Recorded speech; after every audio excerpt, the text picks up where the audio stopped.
Ngayon, kung halimbawa ito'y napakalaking mensahe para sa ating bansa, dapat lang ba ganun lang ang sinabi?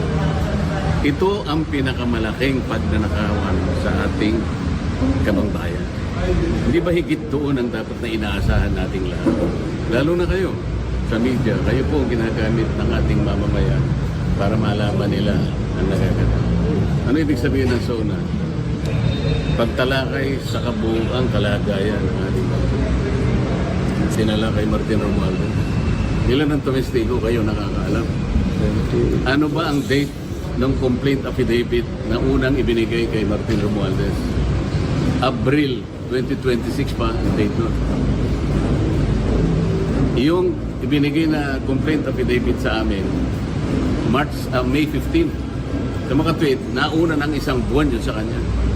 Tanungin ninyo ang ombudsman. Meron na bang ibinigay na counter affidavit si Martin Romualdez? Kailangan itanong nyo sa kanya. Nauna ng isang buwan yun kaysa sa akin. Bakit ngayon sasabihin ng presidente na sasampahan na siya? Hindi man nyo itatanong kung siya ay nagsubmit na ng counter affidavit. Di ba mahalaga sa inyo na malaman nyo kung meron nga? Kasi kung wala pa siyang counter affidavit hanggang ngayon, Abril pa yun eh. Sa mga tweet, paso na yun. Kung nakapag-submit siya, halimbawa, bakit wala pang resolution? Ito yung mahalagang tanong na dapat hanapan ninyo ng sagot. Nauna siya ng isang buwan. Ngayon, wala akong makita. Baka sakali, nag-submit siya ng counter affidavit. Kung hindi naman nag-submit, default na siya. Dapat meron ng resolution, dapat meron ng information. Kung wala, bakit? Senator, may plan. So sir, ano daw po yung ganap? Preliminary conference. Preliminary conference for what case po yan? Pre-marking lang yan. Remarking po. Parte ng processes ng court yan. Para sa gano'n, makatipid sa oras. Para alam na natin ano ba yung mga ipipresent na evidence ng magkabilang panig.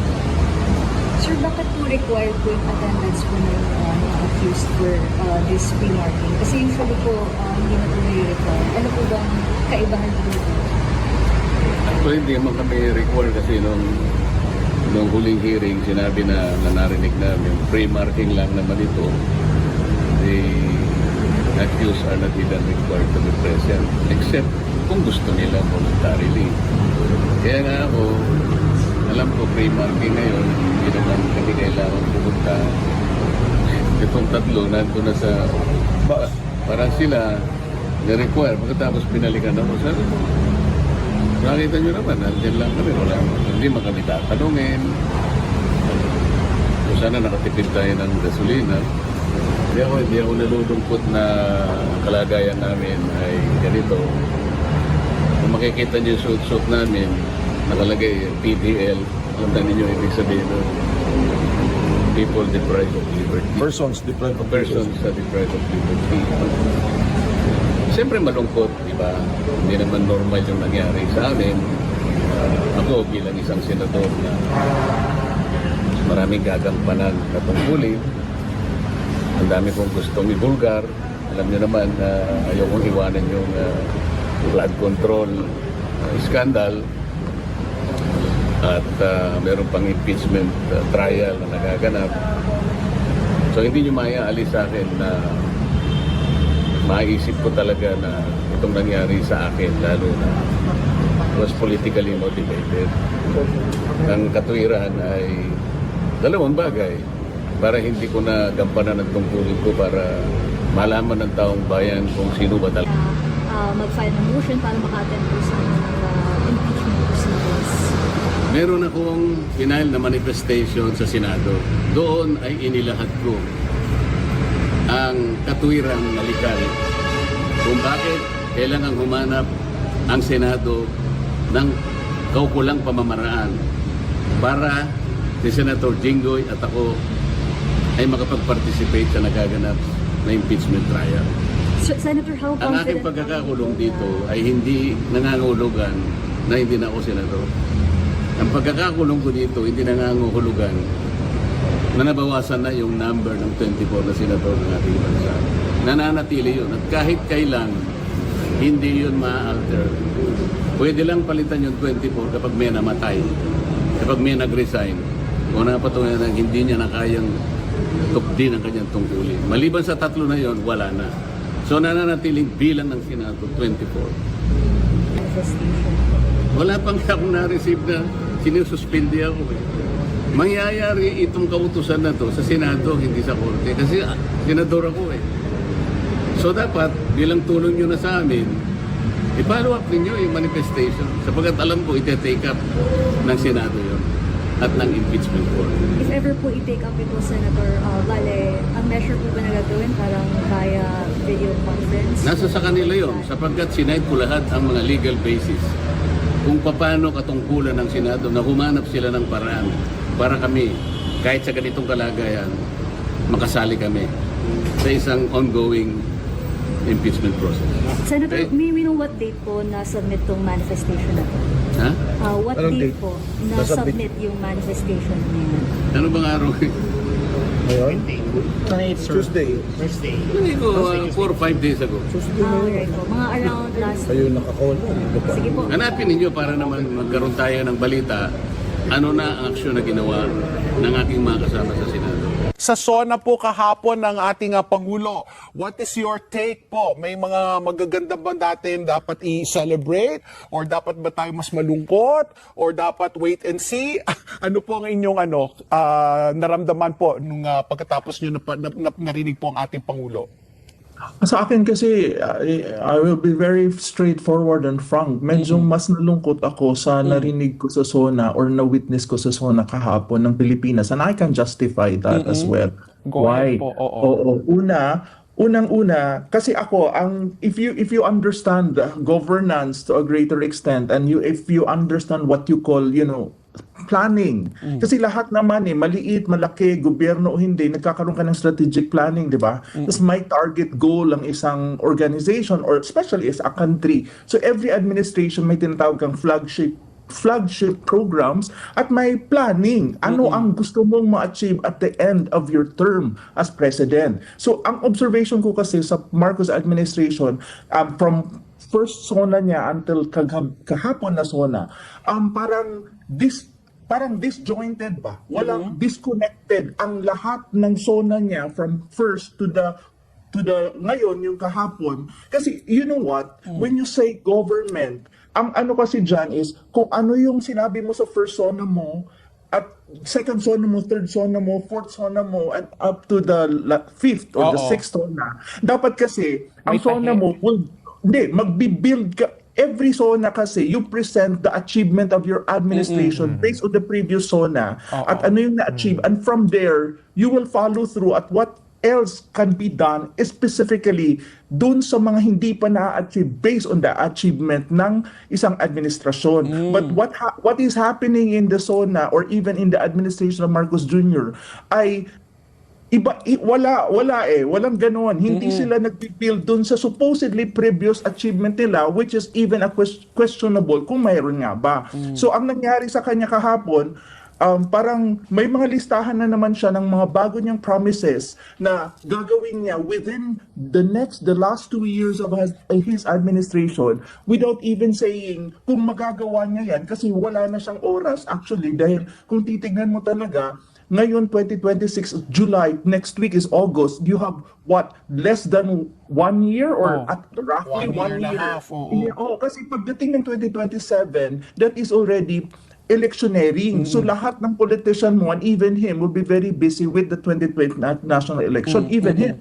So kung titignan mo, marami siyang mga promises na nilagay kahapon pero hindi mo alam kung kaya niyang i-accomplish yan at kung may budget ka nga ba precisely because even he knows that he is actually borrowing money from multilateral agency to finance the treasury or even the national budget of the Philippines. So that is one observation. So ang sinasabi ko yun ang problema talaga ng administration na to. Yeah. They are disconnected from the realities on the ground at even yung kanilang mga programa from first sa una niyang SONA until now hindi mo makita yung connection at saka yung progression. Kasi you're supposed to progress from all of your plans na nilaid ground mo from the first SONA until the end of your term. Yun yung problema ni Marcos Jr. At saka mayroon kang sense na parang may disconnect, alam mo, from the realities on the ground and yung mga sinasabi niya at ang mga programa niya. Parang sabi ko, ano bang nangyari sa kanya? Para siyang nasa alapaap, para siyang nasa hangin. First observation, kasi,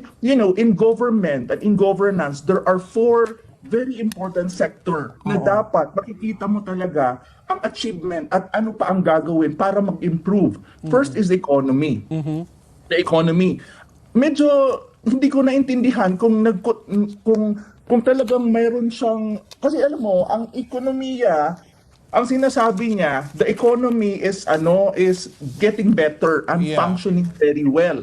Sabi ko, ano ba si President? Alam ba niya yung sinasabi niya? Kasi ang sinasabi niya, hindi lapat dun sa realidad ng buhay ng mga Pilipino. That is really the truth. First, on growth. Growth, ang target nila mula nung first SONA niya is 7% or to 8% growth. Last quarter, ang achievement lang ng kanyang administration when you talk about growth is around 2% of GDP. Yeah, mababa talaga. Hindi lang yon. Misleading ang mga sinabi niya sa SONA niya. At ang sinasabi niyang 20 pesos na rice is already there, but that is not solution to the food security problem of the Philippines because that is not actually available to everyone. Correct. That is really the truth. And then ang sabi pa niya pagdating naman sa inflation, actually ang inflation mataas because look, national rice inflation is 15% in June 2026. Imagine that, and now July pa lang. Tapos mayroon kang transportation inflation, may fish inflation ka, alam mo, yung overall food inflation is around 4.5%.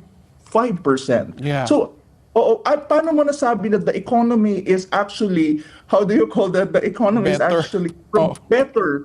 Mayroon kang tinatawag na stagflation or risk, stagflation risk. Because my PhD is in economics, so I understand these things. So, ang sinasabi, ibig sabihin, hindi nag-grow ng masyado ang ekonomiya mo, mataas ang inflation mo, hindi maka-cope up ang population mo kasi ang kanilang purchasing power mababa.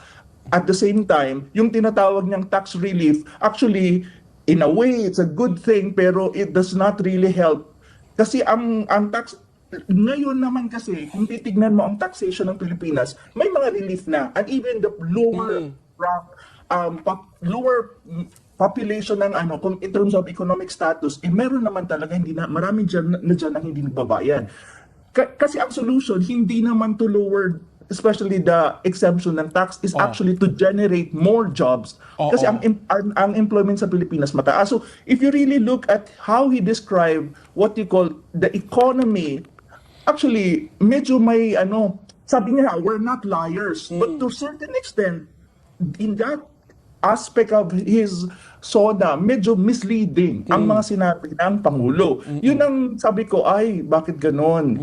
Yun. And then, because the economy is very important. Yeah. Aside from the economy, you have good governance. Ito yung medyo ako na parang, sir, ang sabi mo, noong 2025 SONA mo, mahiya naman kayo at mananagot. Pero at the end of the day, dun sa kanyang statement, ang tanong ko, okay, sinabi niya yun 2025. So dapat ngayon sa 2026, he elaborated dapat kung ano yung result ng tinatawag mong combating massive corruption in government. Because to be very frank, ang na-mention lang niya is mga kontratista. Hindi niya naiintindihan na ang kontratista ay hindi yun yung big fishes ng massive corruption in government, ng especially flood control.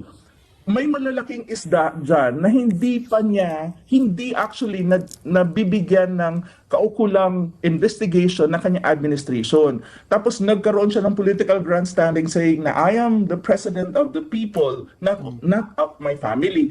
Highlighting Martin Romualdez as the poster. Parang ginawa niyang trophy si Martin Romualdez saying na may mga kaso na ilalatag kay Martin Romualdez. But take note, what are really those cases? Because because as far as we know, nasa preliminary investigation siya. And when you say preliminary investigation in the Philippines, to be very frank, the possibility of it that will not push through is very high. Kasi even the ombudsman is saying that, and even the DOJ is saying na they're building the case kasi hindi daw nila makonect at wala daw silang sufficient evidence to even file a case against Martin Romualdez. So that is even, sabi ko, bakit mo ginamit yung yung pinsan mo, yet wala ka namang concrete na, alam mo yung concrete na maipapakita sa buong madlang people na actually mayroon lang ang case against Martin Romualdez, but Martin Romualdez is just one. He needs to remember that, when you talk about corruption, there's a lot of things that if he really is serious about this,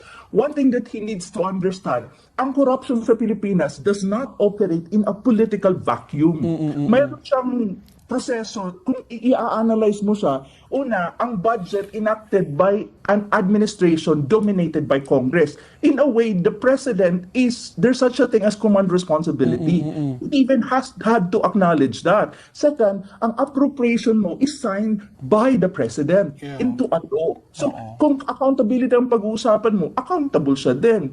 The second one is flood control project are implemented by the executive level because the legislative is just approving the budget or determining the budget of the different sectors or different agency of the executive level. So that's even his responsibility and his accountability as the executive. And contractors accredit. Alam mo, yung sinasabi niya mga contractors na nakulong, he actually forgot the fact that yung mga contractors na yan, accredited by the government, ang nagbigay ng kanilang mga kontrata is the executive level because the executive level is the implementing agency. And officials appointed, supervised, or politically allied with the administration. And even then, isa sa kanyang dapat ginawa niyang accountable is yung DBM. Basta yung DBM nagre-release ng budget pero hindi niya sinabi kasi pinakita lang niya doon na si MR. So MR is the sacrificial lamb, yet hindi nga malinaw kung ano ba talaga ang kaso na malalatag kay MR. Nauna pa nga nilang kasuhan si Senator Marcoleta when in fact ang kaso ni Senator Marcoleta is not even sure ang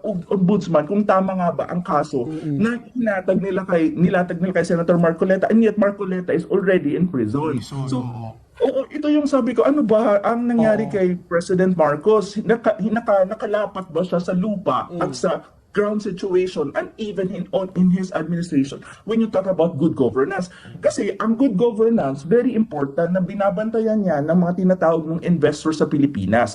Kasi ang sabi niya, ito pa, sabi ko, akala ko ba we're not liars? Kasi sabi niya, we're not liars. Yet, pagdating sa sinabi niya na ang foreign investors daw and capital investment in the Philippines is increasing and it's getting better. Sabi ko, how it's become better when in fact, the Philippine Statistics Authority even released na bumababa ang capital investment na pumapasok sa Pilipinas from outside precisely because of one factor. That is massive corruption in government, and that's an issue of good governance na sa mga tulad ko na nakikita yan, hinihintay ko paano mo kakabit-kabit ito, paano mo susolusyonan given na kulang ka na sa oras, di ba? Correct. Yun yung mga bagay na parang sandali muna. Ano ba nangyari sa kanya? So Professor Ana, talagang obvious po na dissatisfied po kayo. Before Ricky asks her next question, I'm just curious lang po. Overall po, ano ang rating po na ibibigay niyo po sa Pangulo? Kung kayo professor na professor, okay, sa speech writing, grade 75, pasang-awa or fail? Actually, if you ask me kung political grandstanding lang and and trying to project himself na he's strong and blah blah blah, I think the delivery of the speech was good. I think magaling naman talaga mag-deliver ng speech si BBM. Give it to him si BBM, kasi parang theatrical ang dating niya So okay. 3, 4, pero kung tatanungin mo ako yung substance, kasi alam mo, wala akong pakialam, ako kasi as a Filipino, wala akong pakialam kung magaling ka mag-deliver ng speech, Basta kailangan Substance. ano ang laman ng Oo. sinasabi mo at ano ang realidad niyan at ang sa ground situation or sa overall scheme of things. Pero sa substance talaga, I'm not kidding. I would give him within a range of 5. 5 is the highest, 1 is the lowest. I give him 1. I'm sorry. So bagsak I give him talaga ba? 1. Oo, epic fail Ay, para gumawa. kay Prof. Oo, okay. naku, Ang hindi lang naman failure ni President Marcos yan. That's the failure of the whole Whole government, administration, exactly. including yung kanyang mga disipulo na nandyan sa administration niya. Okay. Ako, mami, kahapon nga na nag-usap po tayo bago mag-SONA, no? You were hiningan po ko ng grado para sa administrasyon niya, his government, and him. Pareho po sila bumagsak. So, ano po ba, parang, I think she gave 3 to 4 ang binigay nyo. Kaya, in fairness to the rhetoric, bigay nyo naman 5. Tumaas naman po kahit paano yung grado ni Pangulo Marcos, di ba? Pero ito po, ang dami po nagulat. Kahit po yung mga reporter na nandoon, binigyan po sila ng paunang kopya ng kanyang speech. Ang pasabog pala is yung entrada niya. Ito na nga po yung gumawa ng maraming headlines na hindi ako Pangulo ng aking pamilya, Pangulo ako ng Pilipinas at ang responsibilidad ko ay sa inyong mga Pilipino. Ito po pala ay wala sa original niya na speech, supposedly. Ito po ba, masasabi po natin na talaga bang nakinig siya kahit paano po sa clamor nga ng mga tao for accountability? Kasi unlike po the past SONAs, mostly it's just motherhood statements, kumbaga yung mga inaasahan niya na roadmap para sa Pilipinas.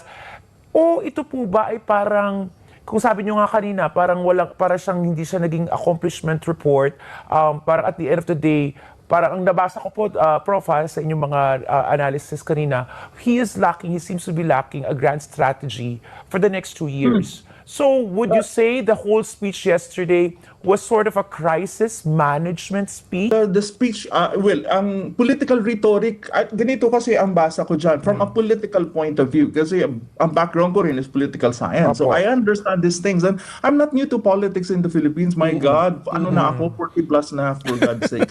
So, tumatanda na tayo. Tawag nito, political rhetoric ang nangyari sa SONA. They were trying to project the president, kung sino man ang kausap ng presidente para mag-compose ng kanyang speech, na para i-win ulit ang Pilipino on his side, even na patapos na ang term niya. Kasi nga, if you really look at the trust rating and approval rating of the president, talagang mababa siya. Kasi to the point na nagne-negative siya.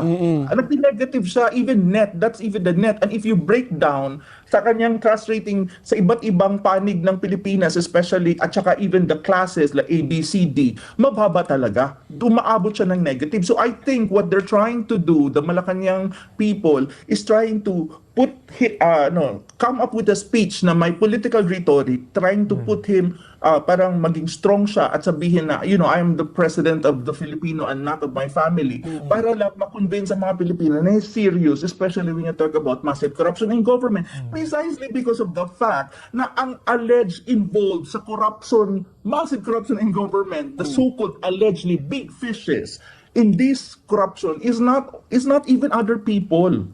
It's really members of his own family and extended family. Yan naman ay nasa mga dyaryo na, nasa mga investigation na ng Senate at saka ng even ng ICI, and even many people are saying that. So kaya nilagay nila yung rhetoric na political rhetoric na I am the president of the Philippines and not of my family. So may ganon. Ang problema niya, okay, that is a political rhetoric, but you know what? Filipinos are not stupid. You need to back it up with something concrete. And what's supposed to be the concrete thing? Then put an investigation sa alleged corruption ng kanyang anak. Put really properly and make it like an independent investigation, kasi ang ICI hindi naman independent creation niya yun And on the other hand, ano talaga ang mangyayari kay Martin Romualdez, and even there are even accusation and allegation against his wife na nasa sa agriculture with the brother of his wife, and even in national irrigation. I receive a lot of information on this, but I'm not always have the time to write things about it. I know many things. So sa akin, if you really want to make a reality of that kind of political rhetoric, then do something about it, even within the less than 2 years of your office. Ma'am, so if Kasi mahirap yung puro ka salita. Ayun nga Rhetoric. sinasabi ko. Ang problema talaga ni Marcos Jr., puro siya salita, walang follow-through. Yun yung problema niya talaga. So ma'am, para po maiwasan na manatili itong isang political theater, kumbaga, yung nangyari kahapon nga po sa paningin po ng mga kritiko, it was a political theater. Para po maiwasan, ano po ang kailangang gawin ng ating Pangulo in the next 2 years? Sabi nga ni Patty, di ba, low-hanging fruits, parang yung pagkumpuni dyan sa sidewalk sa EDSA, yung mga ganyang bagay. Yung iba po, they lost hope already that the president can still do something. But as Filipinos, I still want to be optimistic. Kasi nga, like ko sinasabi, we may not be for him, we may be for him, but at the end of the day, ang kanya pong tagumpay ay pagtatagumpay ng ating bayan. Ano po naman ang ating maipapayo halimbawa sa Pangulo sa nalalabing 2 taon niya para naman yung mga kritiko na nagsasabi nga na yung kahapon ay isang political theater ay hindi manatiling teatro lamang? Magandang tanong yan. At ako naniniwala din sa sinasabi mo. No, I am one of the known political critic, I think, of the current administration ng BBM. Pero naniniwala ko sa sinasabi mo rin na ang success niya ay success ng buong bansa at ng mga Pilipino. That's true. Now, limitado na ang oras niya, roughly less than 2 years before 2028 national election, and at the same time, kulang na rin ang kanyang maneuvering at saka marami siyang kailangang haraping problema. Now, ang payo ko lang sa presidente, choose one specific thing that you think you can do and you can really do it properly and with implementation and follow through and do it. And I would suggest good governance. Since marami siyang sinabi na hindi siya, alam mo yun, hindi siya presidente ng pamilya, then prove it. Prove it by really putting forward and giving direction to the concerned agency na mailatag ang mga kaso sa kanyang mga political allies na sangkot or allegedly nasasangkot sa massive corruption in government at wag niyang protektahan yung mga yan. And then, pati pamilya niya, kung sino man ang, kasi may alleged talaga na andyan. Gawin mo yan. Kaya niya yan within the less than 2 years na mayroon siya. Yun na lang. Kasi to be frank, wala na siya magagawa. Masyado. Wala na siya. Pero Prof, kung sabayin natin maging sacrificial lamb nga po si former Speaker Martin Romualdez, do you think that is going to allay the fears of many? Or is that going to give the needed boost, the needed confidence para maano ulit tayo ang taong bayan na, finally may ginagawa? Kasi, di ba, sa isang taon na, since the last SONA, when he said, mahiya naman kayo, till yesterday, yun ang pinakakaabang-abang. May mga nasa kulungan na nga, 'di ba? May mga ilang mambabatas, may mga ibang engineer. Pero yun inaabangan na sinasabi nilang big fish and everybody's pointing their finger at former Speaker Martin Romualdez. Is that enough? Do you think? Even if, let's say, makasuhan, kasi sinabi naman ni Ombudsman Boying Remulla na tinitibayan lang nila yung case build-up pero marami na, tapos inanunsyo rin na sinubukan rin ni former Speaker Martin tumakas, umalis ng bansa. So yung mga ganon, kung siya po yung magiging sacrificial lamb, yun na ba ang makikita niyong sagot? No, I don't think so because I think this is all drama. I really don't think they will, ilalaglag nila sa MR, to be very frank. Why? Because MR knows many things too. Do you really think MR does not know anything? And do you really think if they really put him in jail na walang gagawin sa MR also to implicate them? Because at the end of the day, MR is a legislative yan eh. Ang implementation, ang disbursement, ang corruption ay nasa executive. Din. So, ang command responsibility is the president.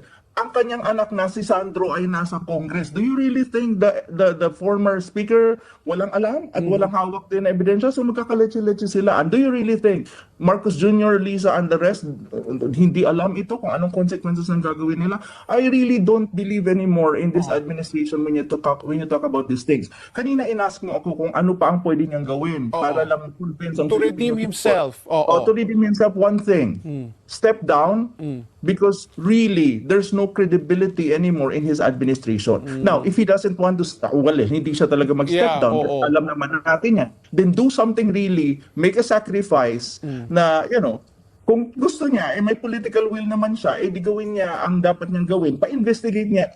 Alam mo, kung talagang gusto niyang ma-redeem ang sarili niya at kahit papaano magkaroon siya ng tinatawag na legacy even in one aspect of his administration and governance, unahin niyang ipa-investigate lahat ng kanyang political allies na very close sa kanya na nasasangkot sa alleged massive corruption in government, especially flood control, and even his own family members who are in government and who have access to government funds.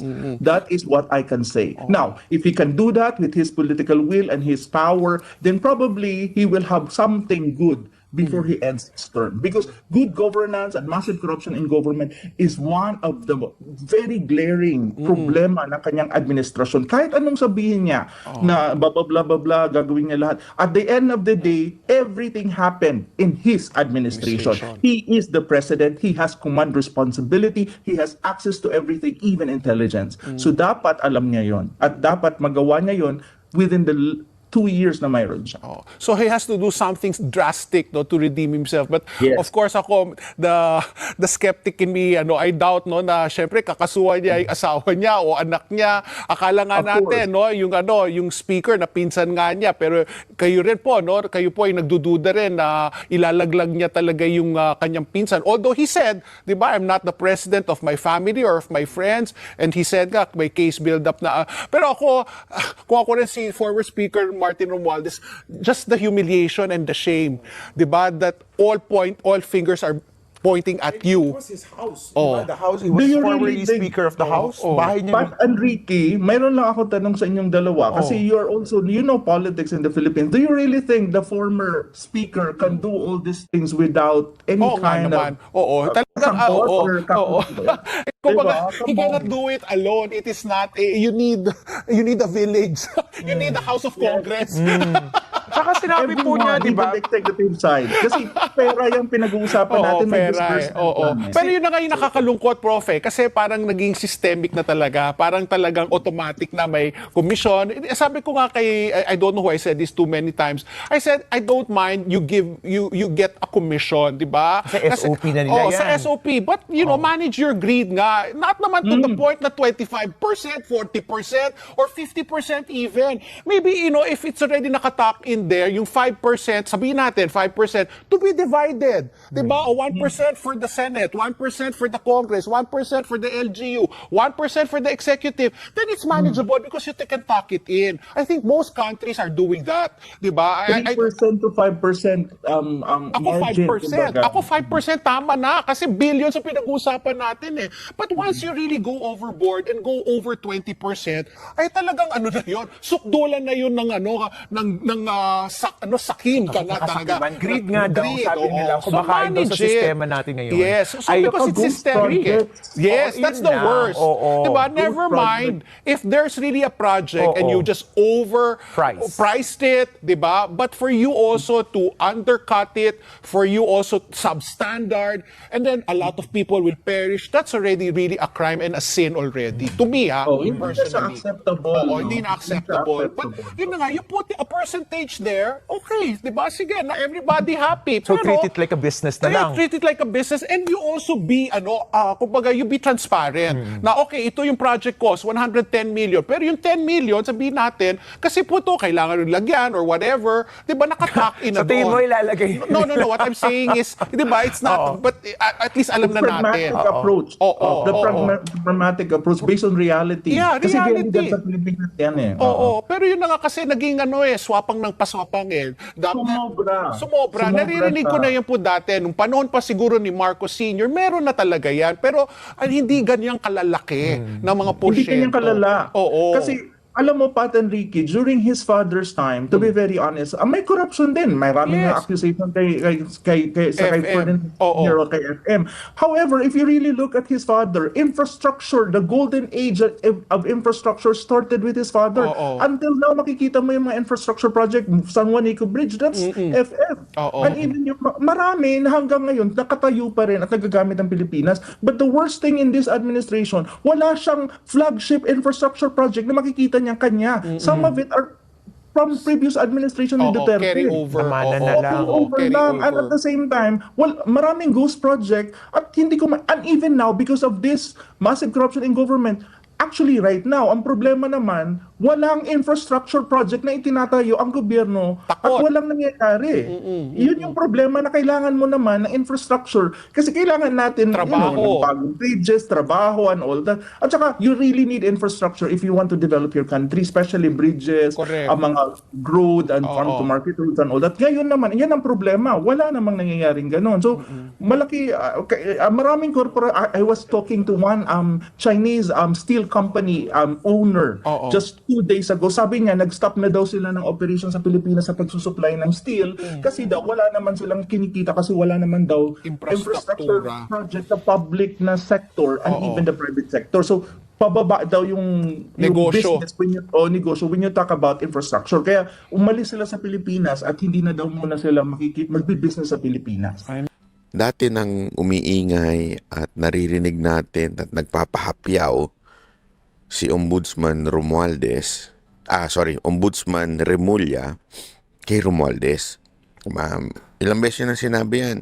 Nagpapahapyaw siya. Actually, DOJ secretary pa lang siya, nagpapahapyaw na siya na iniimbestigahan namin si Romualdez at si Saldico. Tapos, imagine niyo to, iniimbestigahan pa lang siya noon. Yung reaction niya malupit na. At talagang sinabi niya na hindi ako bababa na mag-isa. I will not go down alone. Parang ganun ang kanya sinabi. Para bagang sinasabi niya, kasama ka. Isasama namin kayo sa impyerno. Parang ganun ang kanyang bitaw. Matindi, palaban. Pero, this time, iba ang sagot ni Romualdez. Ang sagot ni Romualdez parang masakit man para sa kanya at sa kanyang pamilya. Para bagang lagi nilang ine-emphasize na nakakaawa sila. Kasi si Marcos, ang bitaw niya, masakit man sa akin, nakapamilya ko ito, kamag-anak ko ito, pero pakakasuhan natin siya. Ganyan na eksena niya, di ba? Eto naman si Romualdez, ganun din ang eksena. Masakit man sa aming pamilya, pero haharapin ko to. Bigla na kayo naging pamilya, mga animal kayo. Walang pamilya sa inyo. Pagdating sa pera, walang pamilya. Alam natin yan. Doon nga lang sa mga barabarangay, pag pera na pinag-usapan, wala nang anak, wala nang magulang. Nag-aaway-aaway na, tapos ngayon bigla kayong pamilya. Bagong script nyo, pamilya, animal yan. Kasi tinan nyo yung una, si Remulla lang ang nagsasabi na iimbestigahan si Romualdez. Yung reaction ni Romualdez, para bagang talagang pumutok na. Ngayon, si Marcos na mismo nagsabi at pakakasuhan na. Isipin nyo umangat yung banat sa kanya, umangat yung parang pagbabanta ng kakasuhan siya lahat. Pero yung response ni Romualdez, bumaba. Hindi na palaban. Bakit ganun? Parang may plano na. 'Di ba? So asa na yung sinasabi ni Romualdez before na I will not go down alone? Nawala na bigla. Bakit? Kasi nga po, mukhang scripted. 'Di ba? Mukhang planado. At yung plano nila ay nabulgar ngayon. Kesyo, wag naman daw pag-isipan ng ganyan kasi wala namang ebidensya yung ganyang klaseng teorya. Nagkakamali kayo mga kababayan, may ebidensya yung ganyang teorya. Alam nyo kung paano ebidensya? Remember, when you judge a person, you have to judge yung kanyang consistent na ginagawa. Halimbawa, ikaw nagja-job interview ka.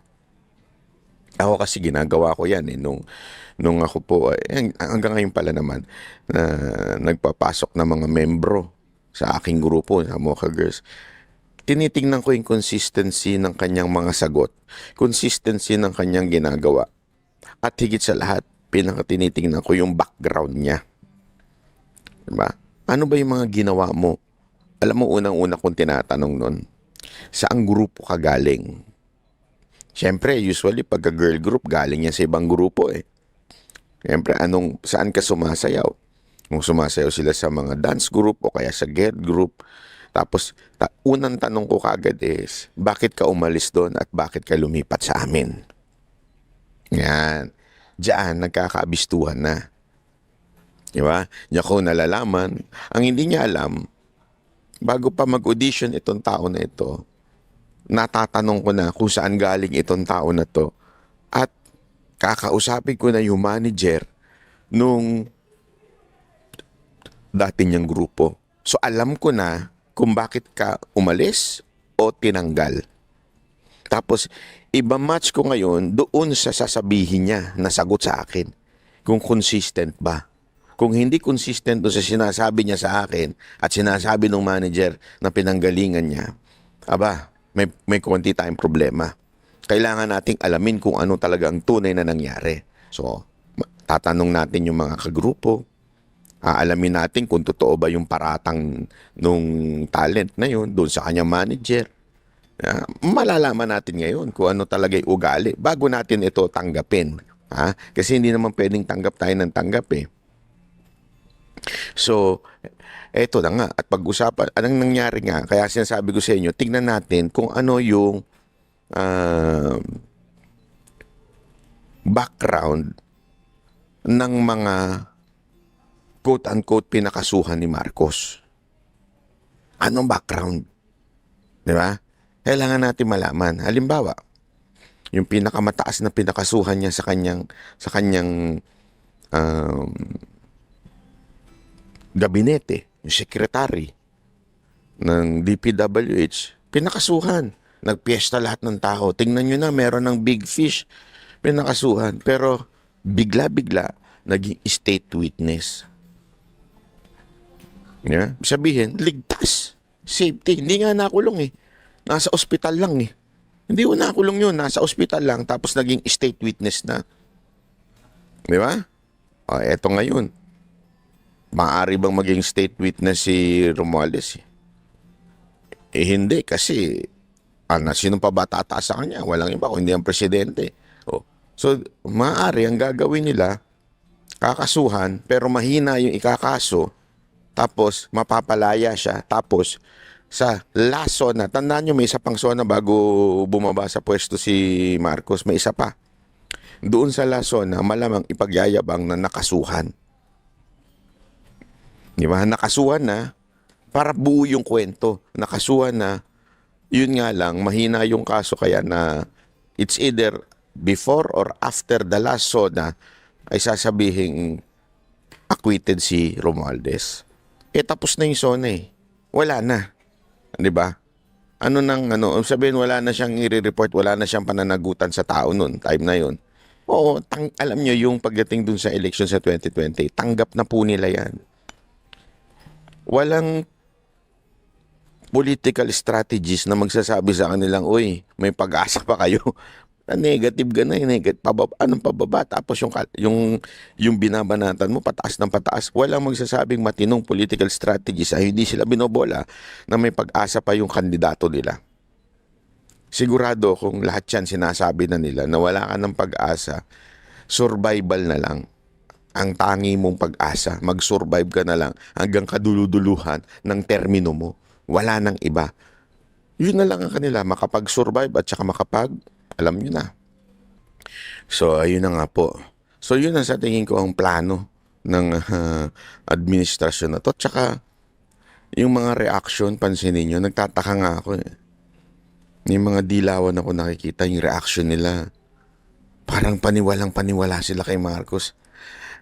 It's really weird. Kasi nung hindi pa presidente si Marcos, yung reaction nila, galit na galit. Gustong manakit. Ganun yung mga pinklawan at dilawan eh. Pero ngayon, nakita na nila yung kapalpakan ni Marcos. Yung kanilang reaction, parang hindi man totally positive, pero parang normal, parang okay na yan. Parang parang sa kanila naniniwala sila. sabi ko, ano to, dahil ba sila po ay nanliligaw? Kasi remember kung meron mang talagang medyo dumidikit kay VP Sara Duterte sa 2020, ito lang iba ko hindi si Leni Robredo. Kung lalaban lang siya ng tapatan, hindi talaga siya mananalo kay VP Sara Duterte. Especially, marami na rin nagsasabing strategies, wala pang presidenteng natalo na, o wala pang isang kandidato pala na natalo na sa pagka-presidente, tapos mananalo pa uli. Wala pa sa kasaysayan ng Pilipinas na ganun. Sira ka na rin lang magpapanalo sa kanila kahit papaano ay talagang brasuhin ng administrasyon yung mga LGU, talagang magtadtad ng pera, pakasuhan yung hindi susuporta. Ganun. Which is based on their history, on their movement, talagang ginagawa na nila yun. Yung kasuhan, yung mga hindi sumusuporta sa kanila. Kasi alam mo, ito yung nahanap na ni Marcos. Nahanap na lakas ni Marcos. Meron siya nakitang strategy o way. Alam mo ko nakita niya na yung mga politiko may mga nakatagong skeleton o may nakatagong baho. At yung baho na yon, na nakatago na yon, ginagamit niya yon upang kontrolin yung tao na yon. So, ginagamit nila yon kahit, yung iba nga kahit hindi naman totaling baho. Yung alingas-ngas lang na medyo dikit lang sa kanila, talagang ididikit na nila ng todo. Katulad ng ginagawa nila sa mga oposisyon. Halimbawa, yung dati nagka-issue yung SEA Games, di ba? Ka-issue yun So, doon nagka-issue yung SEA Games dati na-dismiss naman ng ombudsman na hindi naman si Cayetano talaga ang in charge sa mga bidding, sa pera, sa budget. Pero since SEA Games, alam natin ng organizer ng SEA Games ay kasama sa pagdating sa sa mga atleta ay kasama po si Cayetano. Kaya idinidikit nila ngayon. Kahit wala namang kinaugnayan, pero dahil naging parang muka si Cayetano noon, ididikit nila ngayon yun. Di ba? Yan ang ginagawa ni Marcos. Ito pa, yung kay... Kasi ito may balita tayo na talagang... Ito kasing impeachment, nangangamote sila pag ang nagtatanong dyan si Cayetano. At the same time, hindi lang yung pagtatanong niya. Yung iba, lumalakas din ang loob magtanong. Diba? Kaya ang plano daw nila, pakasuhan ng plunder si Cayetano at ipakulong. Imagine niyo ito Anong epekto nun pag napakulong siya? Iniisip nilang epekto nun, matatakot na yung mga kasamahan na magtanong at mag-usisa sa impeachment. So, makokontrol nila yung script sa impeachment. Kasi, para bagang, alam naman natin, di ba, katulad na nangyari kay Marcoleta. Diba? Nung napakulong si Marcoleta, yung ibang mga senador nawala ng bayag. Lalong-lalo na si Judas Villanueva, nawala ng bayag.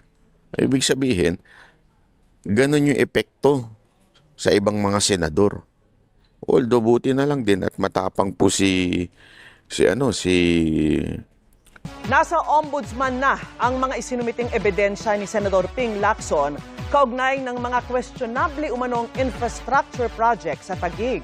Ang alegasyong may ghost project umano sa mga ito, tinawag na malisyoso ni Senador Alan Peter Cayetano, mister ni Taguig Mayor Lani Cayetano.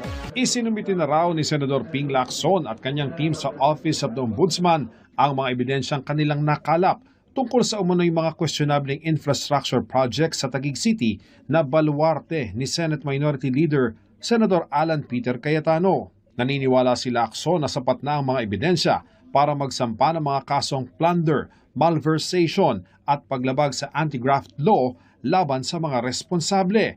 Ani Lacson, kakaiba ang mga anomalya sa Taguig sa mga questionabling flood control projects na una nilang nadokumento sa Bulacan. Gumamit umano ng old and new tricks ang mga infrastructure projects sa Taguig. Kabilang anya ang pagpapanggap sa isang illegal na reclamation project bilang mga slope protection structure na may kasamang ilang ghost project. May mga kaso rin umano ng double appropriation at pag-recycle ng mga larawan mula sa mga luma at tapos ng kontrata para singilin at kubrahin ang bayad para sa mga bagong proyekto. Lahat anya ito, isang tao lang ang kumontrol simula 2019. Mula 2020 hanggang 2025, nasa 14.5 billion pesos anya ang infra projects ng Taguig. Sa kanyang panig, sinabi naman ni Cayetano na welcome sa kanya ang mga isinumiting dokumento ng kampo ni Lacson sa Ombudsman. Nagulat lang daw siya sa pagkukumpara ng Bulacan sa Taguig patungkol sa flood control projects. Honestly, nagulat ako na i-compare sa Bulacan kasi napakalayo. Witness ang buong kababayan namin sa Taguig at lahat ng nagiging bisita ang produkto ng good governance for wala pa naman 20 years, no? 2010 till now, and ako 1998 till now bilang congressman. Nauna nang sinabi ni Cayetano na walang ghost project sa Taguig. Kanina, sabi niya, malisyoso ang akusasyon. But from my point of view, it's malicious because nga hindi ko alam kung ano exactly at bakit ganun ang accusation at bakit suddenly, etc. But as I told you, always ready to face the consequences. May cost parati po talaga ang lahat ng ating pakikibaka, ang lahat ng ating struggle, maging opposition, mga administrasyon. Ang asawa ni Cayetano na sila ni Cayetano ang kasalukuyang mayor ng Taguig. Sinusubukan pa naming makuha ang panig ng Taguig LGU sa pahayag ni Lacson. Ngayong nagsumite na ng dokumento sa Ombudsman si Senador Lacson patungkol sa Taguig. Iimbestigahan pa rin ba ito ng Senate Blue Ribbon Committee? Yung kay Senator Ping po, choice niya po yun. Alam nga ba naman, agawin ho namin sa Ombudsman, nasa Ombudsman na po yun. So, hindi ho kami papakialaman ho namin. Sabi ni Senate Blue Ribbon Committee Chairman Senator Erwin Tulfo, kapag naisa formal na ang membership ng komite, magpapatawag na siya ng investigasyon ukol sa flood control. Isa sa lumutang na magbibigay ng pahayag sa pagdinig ang kapatid ni Senador Cayetano na si dating Taguig Mayor Lino Cayetano. What I heard is willing, he has documents and mga na pwedeng isumiti po sa Blue Ribbon. Pati nga po yung dating mayor po ng Taguig, may mga documents din po nga isusumite. So we will entertain that. Nasa Office of the Ombudsman na raw ang mga resibo sa mga umano'y maanumalyang proyekto sa baluarte ni Senador Alan Peter Cayetano. Ayon kay Senator Panfilo Lacson, patong-patong na kaso ang posibleng harapin ng mga sangkot dito.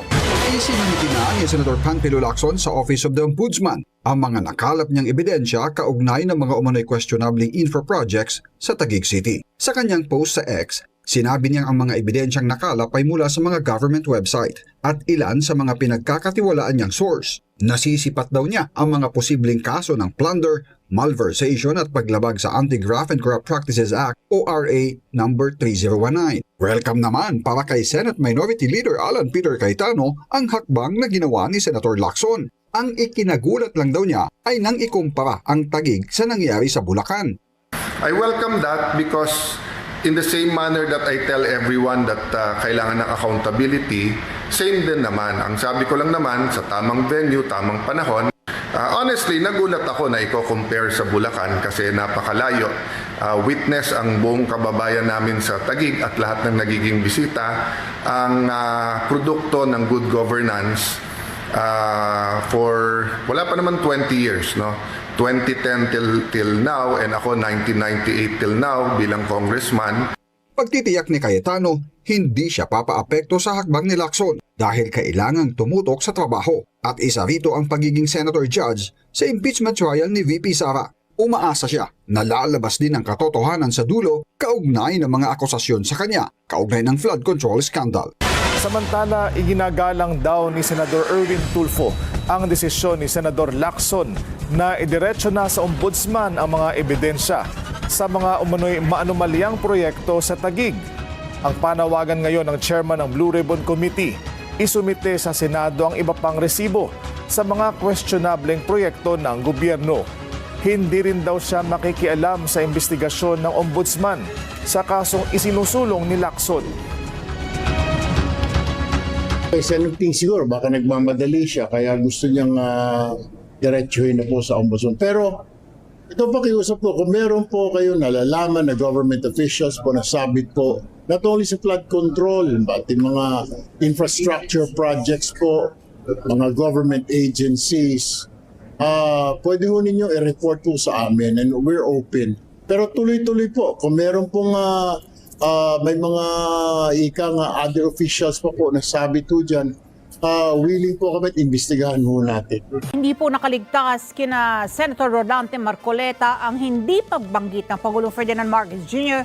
sa pangalan ni dating House Speaker Martin Romualdez na sinasabing malapit ng makasuhan kaugnay ng maanumalyang flood control projects.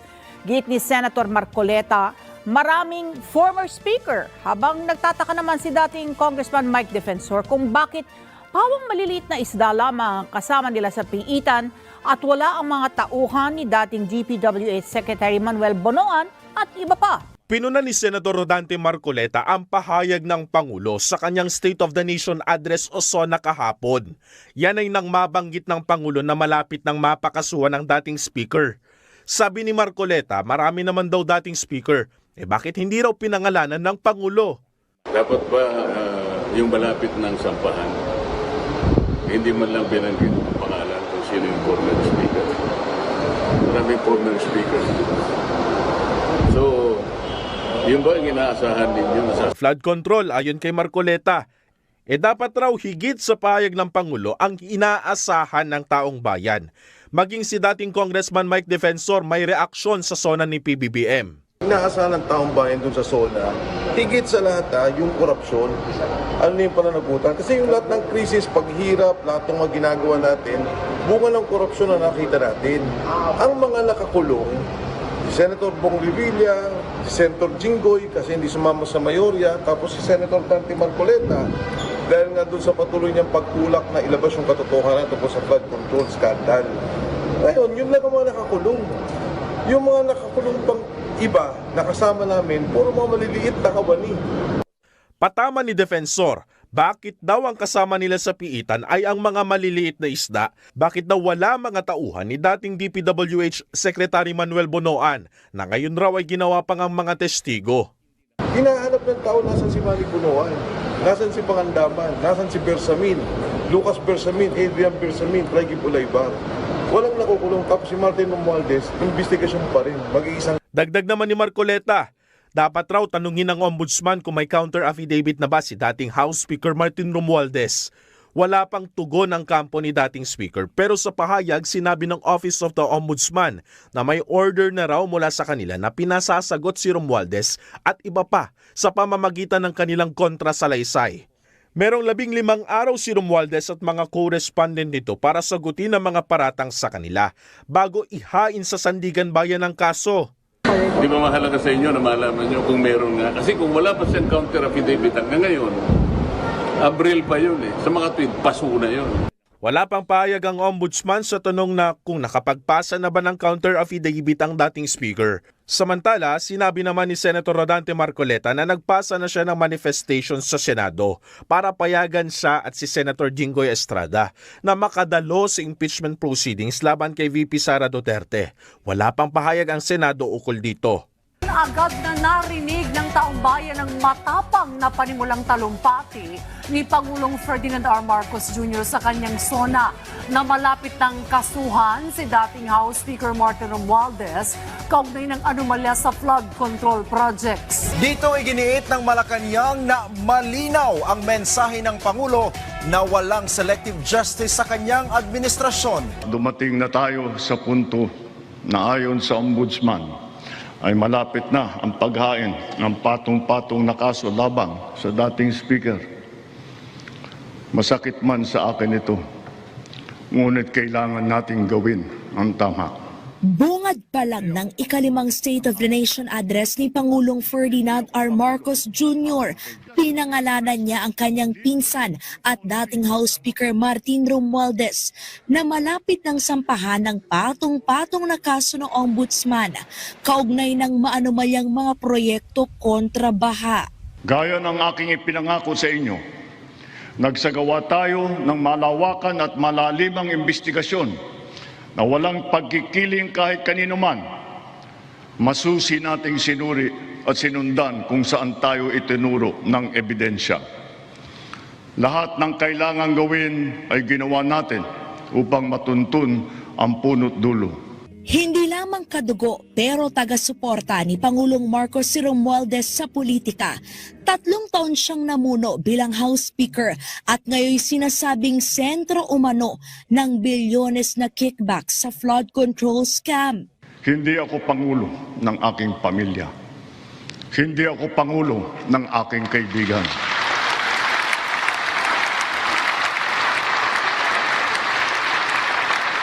Ako ay Pangulo ng Pilipinas at ang tungkulin ko ay sa inyo, ang aking mga kapwa Pilipino.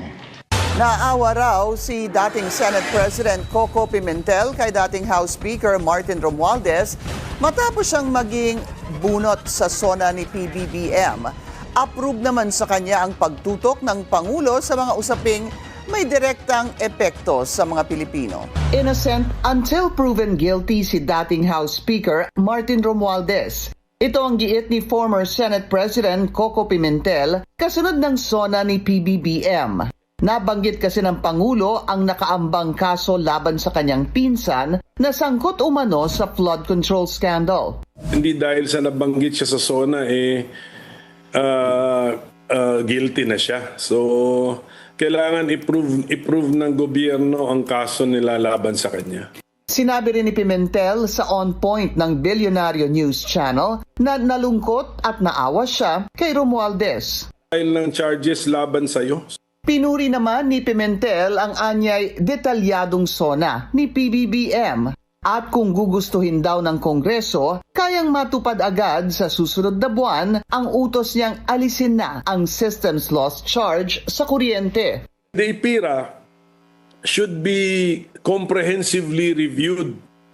Pero tama siya, if it's a comprehensive review, gagawing excuse yun that nothing will be done. Kasi masyadong malawak yung binuksan natin yung buong batas I-review natin, so ang daming debate pa. Pero sana raw ay nabanggit din ang VAT. The entire system, itong VAT, itong input-output taxation system na marami namang leakages din, I think this should be revisited and reviewed.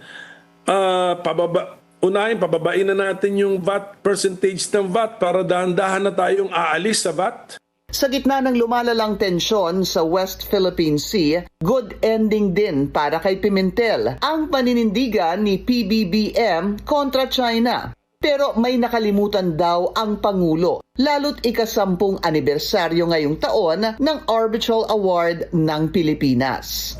Nalimutan niyang pasalamatan si President Noynoy Aquino. Si Pinoy. Tapos, of course, yung mga NGOs. Hindi lang naman yung mga mangingisda, may mga NGOs, pati kung maalala ko, Akbayan na party list, di ba? Medyo very active in focusing on this issue. No favor Never ask, none given. Ganito dapat ang accountability ayon kay Assistant Ombudsman Rico Clavano.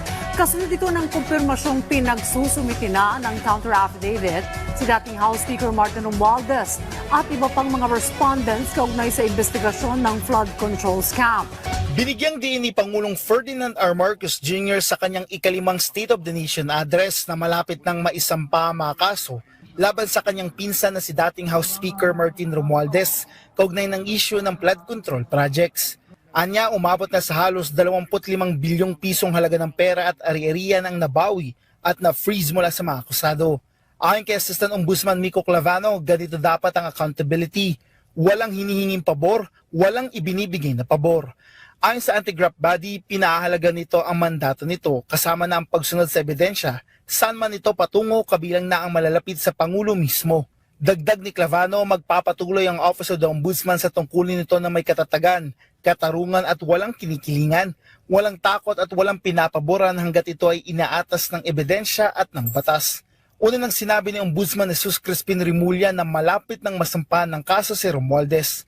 We're very close to filing the plunder charges, but we still have to cross the T's and dot some I's and probably put periods in sentences. Yun na lang, ganun kalapit na yan. Kinumpirma naman ng Office of the Ombudsman na pinagsusumite na ng counter affidavit ng kanilang preliminary investigation team si Romualdez at iba pang mga respondents. Ayon kay Clavano, may 15 araw mula sa pagkatanggap ng kautusan para makapagsumite ng counter affidavit. At kapag nakapagsumite na ang lahat, isusumite na ito para sa resolusyon na naturang reklamo.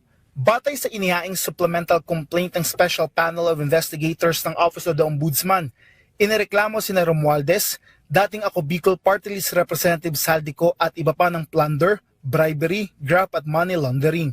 Ito'y kaugnay ng umano'y conspiracy para magkamal ng 56 billion pesos mula 2022 hanggang 2025. Ayon pa sa supplemental complaint, may karagdagang documentary at testimonial evidence na umano'y nag-uugnay sa paghatid ng pera kay Romualdez na pinaniniwala ang umano'y nagmula sa mga proyekto ng pamahalaan. Sa inilabas na payag naman ni Romualdez, sinabi nito na masakit man ito para sa kanilang pamilya ay kanyang iginagalang ang naging pahayag ng Pangulo sa kanyang SONA kahapon. Iginiit niya na hindi kailanman siya humingi ng pabor o espesyal na pagtrato. Ayon pa kay Romualdez, ang paggawa ng tama ay ang pagsunod sa tamang proseso at hayaan ng ebidensya na siyang magsalita. Muli rin niyang iginiit na wala siyang nilabag na batas at handa niya itong patunayan. Samantala, ilang personalidad na ang nakakulong kaugnay ng flood control projects kabilang sa mga kinasuhan, sina dating Senador Bong Revilla, kaugnay ng umano'y Ghost Flood Control Projects Bulacan, at si Senador Jinggoy Estrada dahil sa umano'y issue ng flood control projects. Naharap din sa mga kaso ang mag-asawang contractor na sina Sara at Curly Discaya. Gayon din ang ilang opisyal ng DPWH SONA nagsampa ang Office of the Ombudsman ng 14 na counts ng graft laban kay Uswag Ilonggo Party List Representative Jojo Ang Jr. Siya ang kauna-unang nakaupong kongresista na kinasuhan kaugnay ng umano'y irregularidad sa mga flood control projects. Patuloy naman ang investigasyon ng Office of the Ombudsman sa iba pang posibleng sangkot sa issue. Rod Lagusad, para sa Bayan. Bilyong pisong pera at ari-arian ang mga nabawi, naparalisa at naipreserba ng pamahalaan mula sa mga akusado. Naibalik na sa National Treasury ang 800 milyong piso. Lahat ng mababawi mula sa mga sangkot na tiwali ay agad ibabalik sa kaban ng bayan. Ipinapaubaya na natin ang pag-uusig sa Ombudsman at sa ating mga pinalakas na National Prosecution Service. Nananalig din tayo sa makatarungang hatol ng hukuman. Makakaasa kayo na ang gulong ng hustisya ay tumatakbo.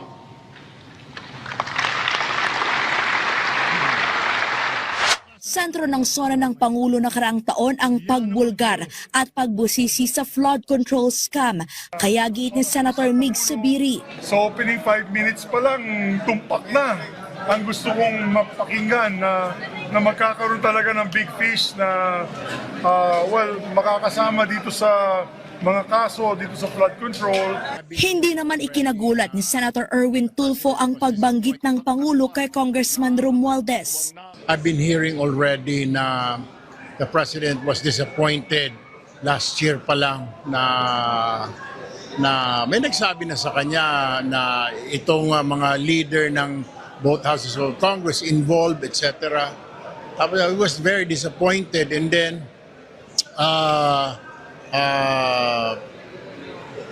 ayun, nalaman niya na sabit yung cousin niya.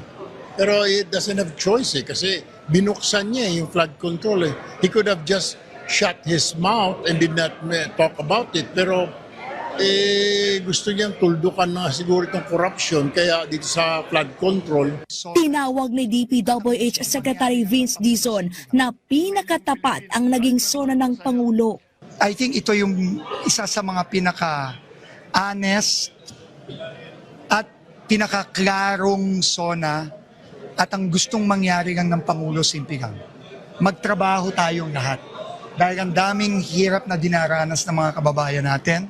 Sabi naman ng Malacanang, ang pagpangalan ni Pangulong Marcos sa kanyang pinsan at dating House Speaker Martin Romualdez ay refleksyon lamang na walang selective justice sa kasalukuyang administrasyon. Kaya nga po maraming masyado agad judgmental. Kasi even before, sinabi naman ng Pangulo na wala po siyang kikilalaning kulay, walang kaalyado, walang kamag-anak, kung saan lang po dadali na ebidensya. At ito naman po ay nasa kamay na rin po ng Office of the Ombudsman. Kung ano po makikita nilang mga ebidensya, ay igagalang po natin.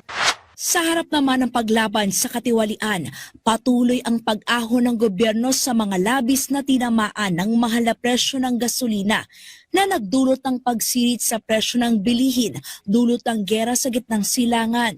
Ang lahat ng mga ahensya ay inatasang magtipid at pagtuunan mabuti ang mga programa na mas mahalaga sa pagtugon sa mga epekto ng krisis. Ang pera ng taong bayan na muntik mapunta sa bulsa ng mga tiwaling opisyal ay naisalba natin. At sa halip na magamit natin ay nagamit natin sa mabuti at para sa tunay na kapakanan ng mamamayan. Karagdagang 58 bilyong pisong pondo ang inilabas para mapabilis at mapalawak ang pagbibigay ng tulong pinansyal at saklolo sa mga OFW, super at operator, consumer, magsasaka at mangingisda na sinalpok ng pagsipa ng presyo ng langis. Sa kanyang sona, inanunsyo ng presidente ang paglalagak ng 60 billion pesos na pondo na magtutusto sa pinalawig na uplift na magtatagal hanggang sa katapusan ng taon. Ngayon, ipipihit natin ang mga programa sa mas nangangailangan nating kapwa Pilipino para naman mas malawak at mas marami ang maaabot ng tulong. Layunin natin matulungan ng 3.2 milyong benepisyaryo ng 4Ps at walang gutom program, ang 1.2 milyong minimum wage na manggagawa ng membro ng SSS at ang 2.2 milyong kababayan nating mahirap na hindi pa naging benepisyaryo ng programang pang-ayuda ng pamahalaan. Sa ilalim na pinalawak na uplift, target ng administrasyon na mabenepisyuhan ang 7.5 milyon na mga pamilya sa buong bansa. Buti na lang, mga katulad ni Robin, katulad ni Pia ay hindi ho natatakot. Pero hindi ho natin alam yung iba. Kasi alam naman natin yung iba medyo konting pitik mo lang napapraning eh. Nauurong ang bayag eh. So yun ang problema natin ngayon. At ito pa nga ang balita eh. Panuhin si Cayetano. Ang sabi ito narinig ko. Hindi ko na lang kasi sasabihin kung sino dahil mahirap na. Let them say it. Pero meron talaga silang alam na talagang sisiguraduhin daw nila na ma-impeach si VP Sara Duterte. By hook o by crook. Talagang sisiguraduhin nila. Kasado na. Tapos na. Ang boto, kasado na. Kasi imagine niyo if they did pay yung mga congressman to impeach VP Sara Duterte, talagang alam natin na binayaran nila yung mga congressman para i-impeach si VP Sara Duterte. Di ba? May kwento pa nga, kinukulong. Nung nagkaroon ng meeting, kinulong. Pag di ka pumirma, nasa labas yung cellphone, iniwan, ay hindi ka makakalabas. At talaga namang marami na nagpatotoong mga congressman na sinabi nila na totoo yun. Isa pa nga natanggal dahil dun. Di ba? So, hindi ho yun kwento-kwento. Marami nagpatotoong congressman yun. Ibig sabihin, kung ikaw, negosyante, nagbayad ka sa customs para ilabas yung produktong kung anumang meron ka. Diba? Kasi piniipit ng customs, so binayaran mo para magkaroon ka ng, para mailabas yung produkto mo. Ngayon, na mayroong panghadlang, yung permit mo ngayon doon sa store na pag bebentahan mo.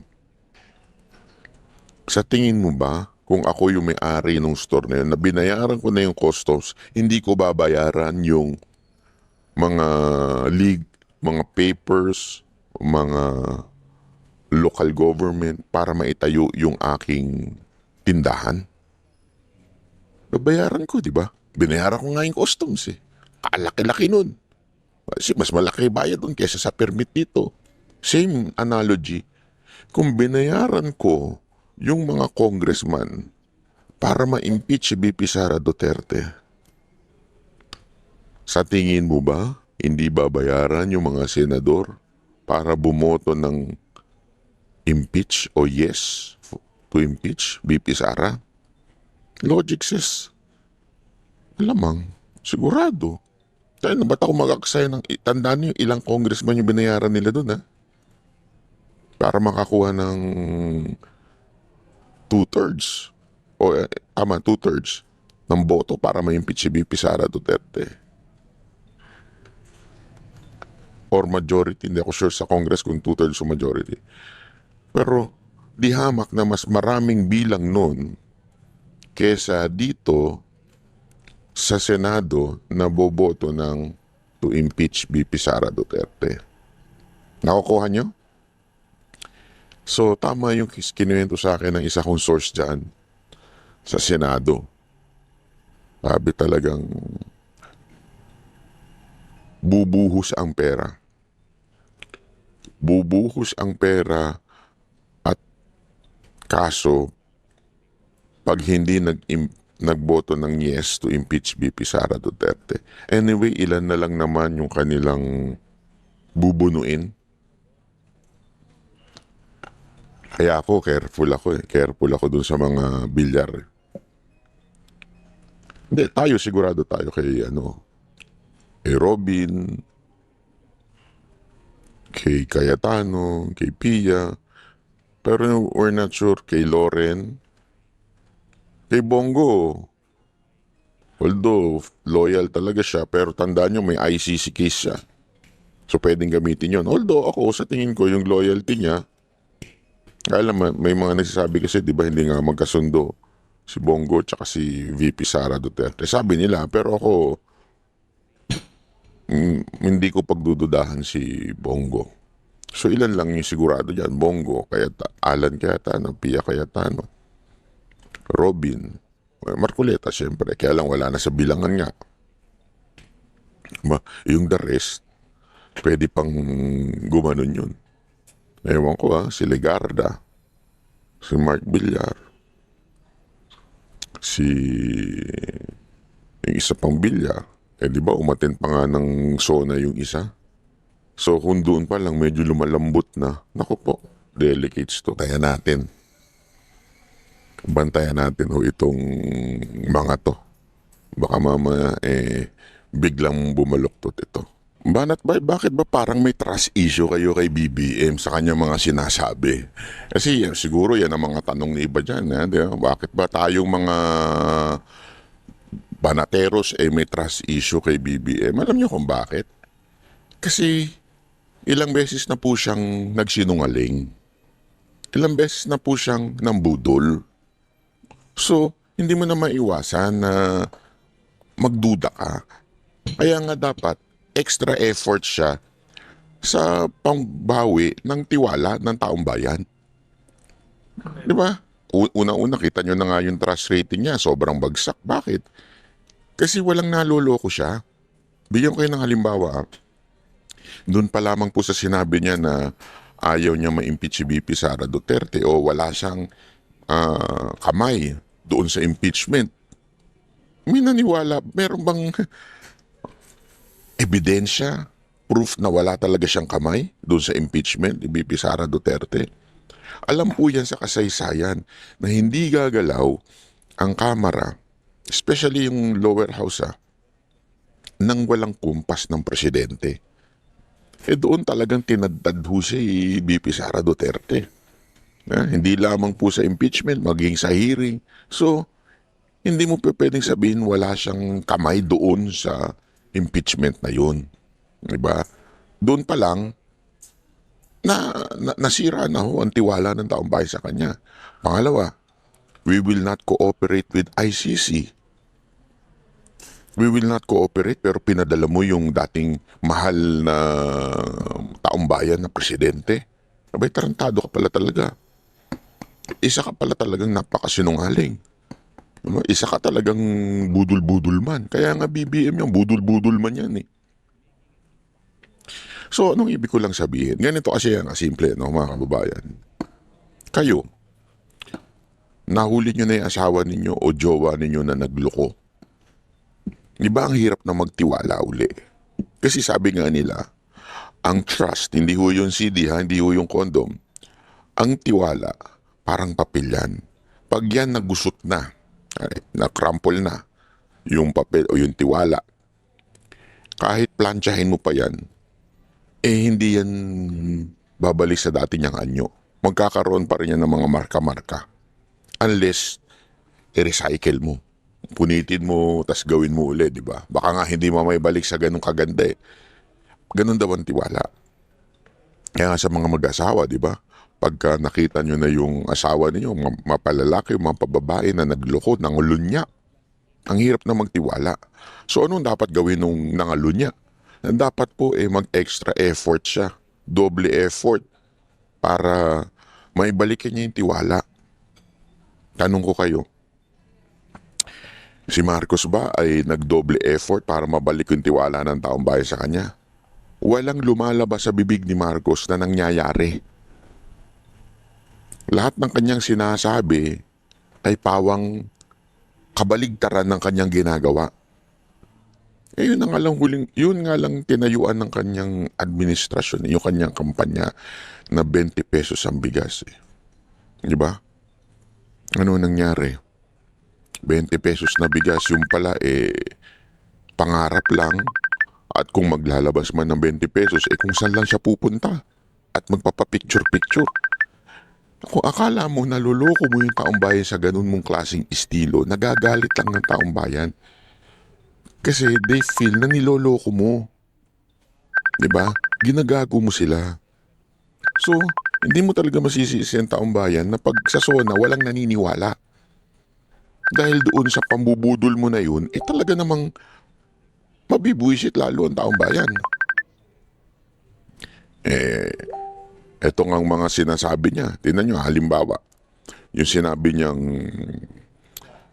sa palagay ko, sabi niya, dapat nang tanggalin yung system laws. Tapos biglang maya-maya, I order na trabahuhin na ng House of Representatives o at ng Senate at ng mga mambabatas natin na tanggalin ang system laws. Alam niyo kung sino una nagsabi niyan? Sa totoo lang sino talaga may advocacy dyan? Yung nakakulong, si Marcoleta. Iyan ang battle cry ni Marcoleta nung siya po ay tumatakbo senador. Kasi sinasabi nga niya, hindi dapat ganyan na singil ng kuryente sa atin. Kasi nga, hindi dapat siya na-charge sa atin. Dapat siyang ipiralo talagang mabago, maayos. Diba? Ngayon, biglang siya na ang nagsasalita pagkatapos umikulo si Marcoleta. Ang lupit mo. Merong twist yan. Kasi wala naman siyang ginawa. Halimbawa, di ba yung sinabi niya, wala nang babayaran. Hindi na kailangan ng referral letter mula sa mga congressman. Hindi totoo yan. Isang malaking katarantaduhan yan. At alam ng taong bayan niya na isang malaking katarantaduhan niya sinasabi ni Marcos na ganyan, na wala ng referral letter. Ano may referral letter? Yung pagka nagkasakit ka o pag may kailangan kang pera sa gobyerno, tulong, ang gagawin mo, kailangan mong pumunta sa isang congressman at para manghingi ng letter na itong tao na ito ay bibigyan namin ng ganito, ay pabigyan ng ganyan, di ba? Wala eh. So ano ibig ko lamang po sabihin, mga kababayan?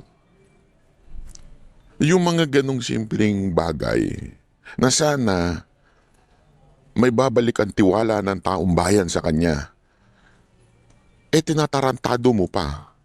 Ibig sabihin, sobrang kasinungalingan pa ang iyong sinasabi sa tao. Paano maniniwala sa iyo yung tao sa mga gusto mong mangyari sa bayan? Yun yung nangyayari sa bayan, tinitwist mo na. Hindi ho totoo yun. Kailangan mo always ng referral letter para makakuha ng pera. Alam mo kung sino lang ang tinanggalan niya ng budget? Kasi ganito yan, para sa kalaman na iba. Ito ang pinakamalalang practice sa Pilipinas na nakakairita. At totoo lang na wala na magawa lahat ng senador at congressman kung hindi sakyan yan. Sa bawat congressman at senador, meron silang mga medical na allotment. O halimbawa itong si Senator, halimbawa lang ito si Senator, sige huwag natin ang pangalan para si Senator Juan de la Cruz. May 5 million ka. Ibig sabihin, hindi mo hawak yan, pero yung 5 million na yan, para sa iyo yan. Tapos, pag gumawa ka ng referral letter, nakukuha yung isang tao bibigyan mo ng 10,000 yung isang tao, dun kukunin yun, dun sa nakaalat sa iyo. Tanginang practice yan, para talaga lumapit sa inyo, sa mga politiko, etong mga kababayan natin. Meron silang kanya-kanyang allotment na gano'n. At ano yun hindi ho illegal yun, legal yun. Parte yun ng sistema ng Pilipinas, ganun. So sa totoo lang, pag ikaw lumapit, tumingi ng referral letter, hindi yun pabor sa kanila. Mukha lang pabor sa kanila yun kasi ikaw para kang humihingi ng tulong, nagmamakaawa ka dito sa congressman o senador na to, pero in reality, pera natin yun. Yung referral letter para lang maalala mo siya. Kasi siyempre nga naman, kung ikaw may sakit at magbibigay ka at makakahingi ka pala ng pera sa isang congressman o sa isang senador, hindi mo makakalimutan yun. Ituturing mo siyang savior. At every election, hindi mo lang siya iboboto, ikakampanya mo pa siya. Kasi naalala mo, kung hindi sa kanya, hindi ako makakakuha ng 10,000 o hindi ako makakakuha ng pampa-opera o hindi ako makakakuha ng panggamot dahil sa kanya. Yun ang purpose nun. Puta, nakaka-degrade. Sa totoo lang, I mean, ang pinaka malala na nga mangyayari sa iyo sa buhay mo yung magkasakit ka Talagang yung yabang mo mawawala pagka nagkasakit ka. Babagsak talaga yung yabang mo.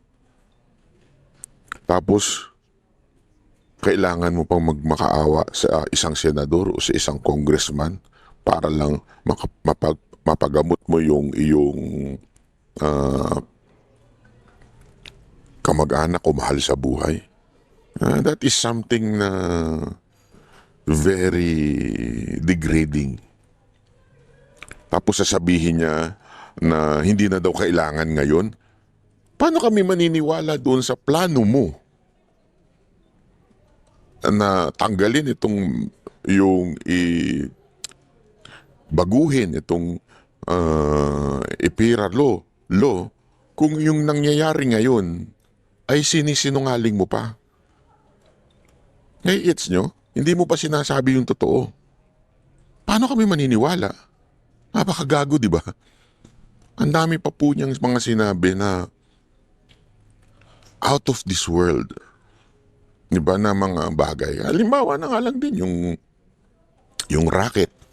Although, nabasa ko kay Sas. Alam niyo naman, kaibigan natin yan si Sas. But may part doon na I disagree. Sabi ni Sas na hindi naman daw out of this world yung idea na yon. Because we really need that in weather forecast, in everything. Kailangan natin yan. Tama naman siya doon sa part na yon.